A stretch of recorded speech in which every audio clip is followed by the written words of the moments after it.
welcome back to Blooms and Bicycles. As we move through the month of May, ombres of greenery burst back into life, and long sweeping blooms, both trailing and tall, and in many shades of lilac, sway in the warm spring breeze.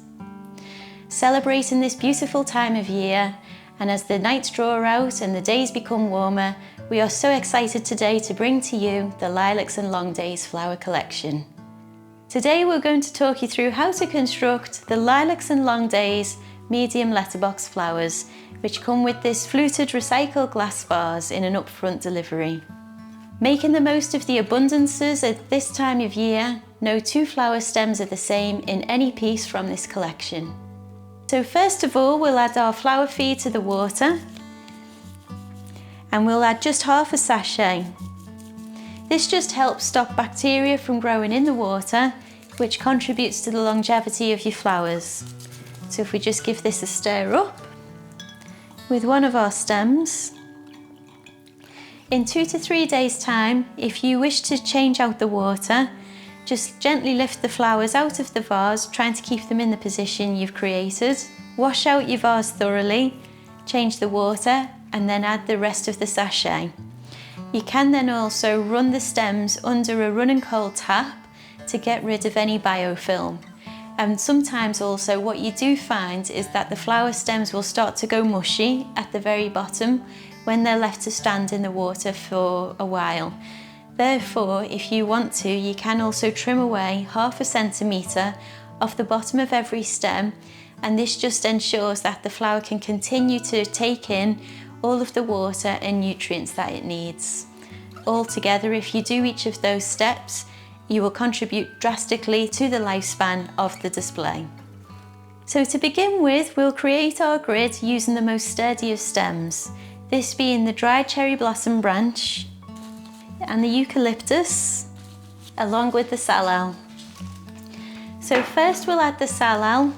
This has a number of offshoots, which gives it a lot of spring and creates a lot of volume. So we'll put this in the middle, where we want the central part of the grid to be. Next we'll add in the eucalyptus, which has a natural curve to it and makes it a nice centerpiece if positioned towards the front of the vase.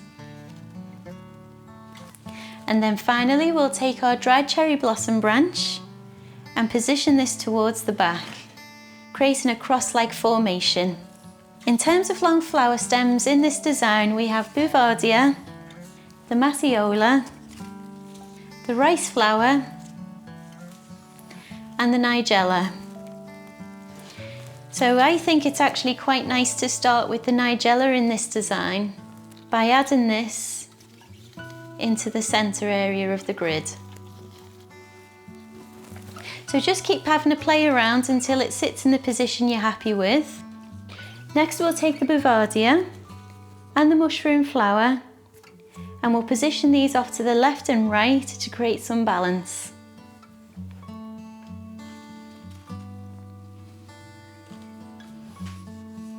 Then we'll take our Matthiola and we'll position this in front of the Nigella. The Matthiola can be trimmed to sit slightly shorter than the Nigella, which helps just start to create lots of different points of interest throughout the design. May is also known as the month when peonies are in their prime growing season, and to take full advantage of this, the design incorporates 3 different varieties. So first we'll take the coral coloured one, and we'll use this to create some counterbalance in comparison to the Bouvardia. And we'll do that by placing it towards the front on the opposite side.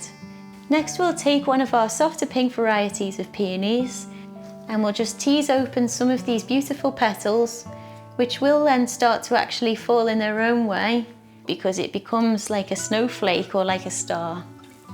And then we'll just position this towards the front, because I think that is well worthy of becoming a star of the show.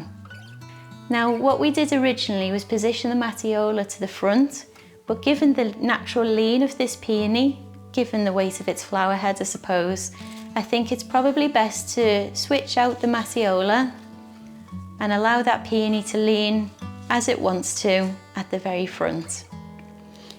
Because the Matthiola is a tall candle-shaped flower, This will still benefit from being towards the back of the display. And as we always say, it doesn't matter if the flower stems don't go to the very bottom of the vase. Do take full advantage of the grid and allow the stems to sit exactly where you want them so that you get the varying heights. Then we'll take our final pastel pink peony and we'll create a triangle formation in relation to the 2 points created by the other 2 peonies. So as you can see, these 2 peonies sit rather low and towards the front of the display. So to create that triangle, we'll keep the stem of this final peony relatively longer and we'll create a place for it so it sits more upright and more towards the middle of the design. Also, when you take a step back, you can see things from a very different perspective, which might change your mind on the way you want things to be. So now that I've just taken a step back from the front of this vase, I've decided that actually I'd like the triangle of the peonies to sit a lot wider. So therefore, what we will do is we'll leave one of the soft pink ones sweeping off to the left, bring the coral one to sit more upright yet centrally, and then we'll bring the other pale pink peony to sweep off to the opposite side of the other one. Then I think what we'll do is we'll use the Bouvardia to balance out the impact of colour created by the coral peony, positioning it towards the back. It doesn't have to be perfectly aligned with the coral peony, just roughly. Now with the mushroom flower, we'll take another step back before we add it back in. What's looking very nice now is the fact that the Nigella has started to lean off towards one side and the Matthiola is starting to lean towards the other side. So we'll try and fill the void on the other side to create a balance in that respect again. I think what we'll need to do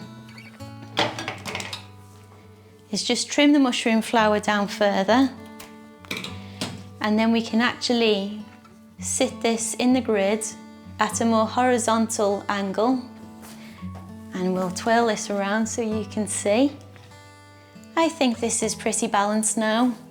So we'll just take our finishing touch of the violet sweet pea, which is always best to add at the end, being so delicate. So thinking about where best to place this.